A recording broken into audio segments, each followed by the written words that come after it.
Hello guys, இன்றைக்கி நம்ம என்ன பண்ணலான்னு பார்க்கலாம். வாங்க, புலாவ் தான் பண்ண போகிறோம். இதுக்கு தேவையான பொருள்லாம் எல்லாத்தையும் ரெடியாக எடுத்து வச்சுக்கிட்டு கட் பண்ணி வச்சுக்கிட்டோம். வெங்காயம், தக்காளி, பச்சை மிளகாய், கேரட்டு, அப்புறம் பீட்ரூட்டு, தேங்காய் பால், புதினா, கொத்தமல்லி, அப்புறம் மசாலா ஐட்டம்ஸ். ஃபஸ்ட்டு எண்ணெய் ஊற்றிக்கிட்டு பட்டை, கிராம்பு, ஏலக்காய் எல்லாத்தையும் போட்டு நல்லா வதக்கி விட்டுக்கோங்க. அதுக்கு முன்னாடி எங்களோட சேனலை சப்ஸ்கிரைப் பண்ணாமல் இருந்தால் மறக்காமல் சப்ஸ்கிரைப் பண்ணிவிடுங்க. இப்போ அது நல்லா வதங்கினதும் வெங்காயத்தையும் ஆட் பண்ணி நல்லா பொன்னிறமாக வதக்கிட்டுங்க.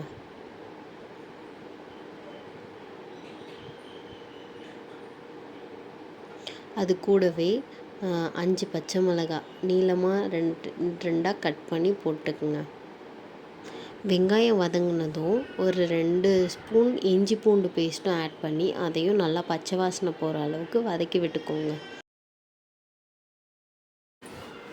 அது நல்லா வதங்கினதும் ஒரு தக்காளி, நாங்கள் ஒரு தக்காளி பெரிய தக்காளியாக 1 கட் பண்ணி போட்டுக்கோங்க.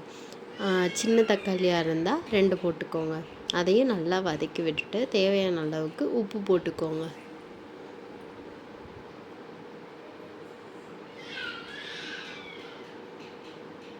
இப்போது உப்பு போட்டு நல்லா கிண்டி விட்டுருங்க. அடுத்தது புதினாவையும் கொத்தமல்லியும் போட்டு நல்லா அதோடையே சேர்த்து வதக்கி விட்டுருங்க.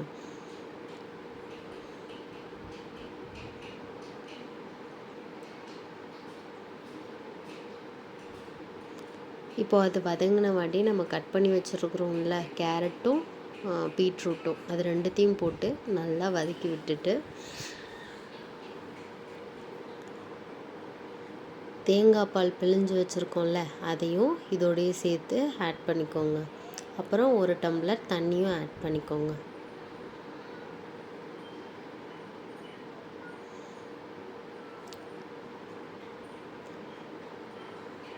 இப்போ இதில் தேவையான அளவுக்கு இன்னும் கொஞ்சம் உப்பு ஆட் பண்ணிட்டு அது கொதி வர வரைக்கும் மூடி வச்சுட்டு அது கொதித்த பிறகு ரைஸ் ஆட் பண்ணி லெமன் பிழிஞ்சு விட்டுடுங்க.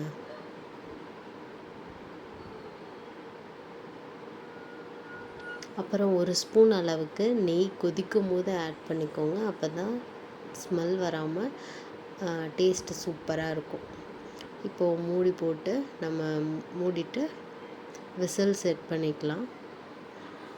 இப்போ அவ்வளோதாங்க, விசில் வந்துருச்சு. விசில் ஆஃப் பண்ணிட்டு ப்ரெஷர் குக்கர் ஓப்பன் பண்ணால் நம்மளோட சூடான புலாவ் ரெடி. தேங்க்ஸ் ஃபார் வாட்சிங். இந்த வீடியோ உங்களுக்கு பிடிச்சிருந்தா லைக் பண்ணுங்கள், ஷேர் பண்ணுங்கள், கமெண்ட் பண்ணுங்கள். மறக்காமல் சப்ஸ்கிரைப் பண்ணிவிடுங்க. டாட்டா, பாய் பாய்.